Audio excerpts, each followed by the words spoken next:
When we think of a narcissist, our minds usually go straight to a Hollywood stereotype, someone hopelessly vain, staring at their reflection, or loudly bragging about their wealth and status. But pathological narcissism is far more fluid than a single stereotype, driven by a deficit, a profound internal emptiness and a fragile ego that desperately requires external validation, known as narcissistic supply, to survive.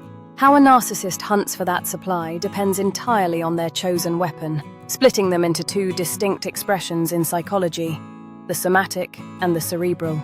Understanding the difference is the key to spotting the red flags that most people completely miss. The first is the somatic narcissist, who weaponizes the body. For them, self-worth is entirely skin-deep. They view their physical self as their greatest asset and their primary tool for manipulating the world around them.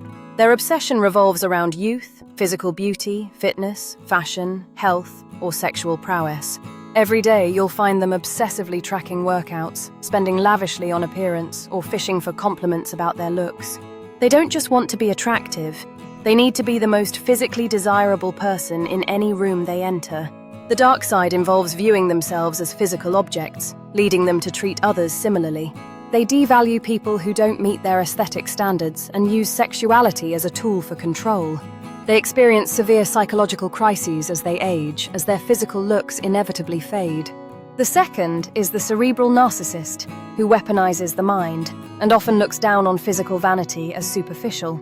Their drug of choice is intellectual superiority. They are obsessed with academic credentials, specialized knowledge, or recognition as the expert in any conversation.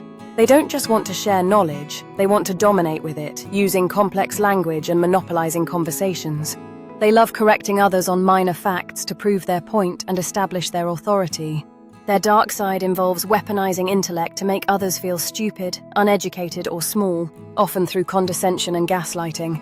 While the somatic narcissist makes you feel physically inadequate, the cerebral narcissist makes you feel intellectually small. They often use intense academic snobbery to dismantle confidence and ensure you never question their authority. These two types look like total opposites, one flexing in front of a mirror, the other holding court in a lecture hall or boardroom. But do not let the intellectual mask fool you. Whether feeding on admiration for their abs or their resume, the underlying engine is the same. Both have a fragile, hollow core that cannot generate self-worth internally, desperately seeking an audience for validation. The somatic narcissist is usually easier to spot, but the cerebral narcissist often does the most damage in workplaces and families because their cruelty hides behind intelligence. The true danger lies in their ability to manipulate others for validation and control, regardless of their outward appearance or intellectual facade. In your daily life, which type have you encountered more often? Those obsessing over their looks or those wielding their knowledge with superiority? Reflect on those interactions and share your experiences below in the comments.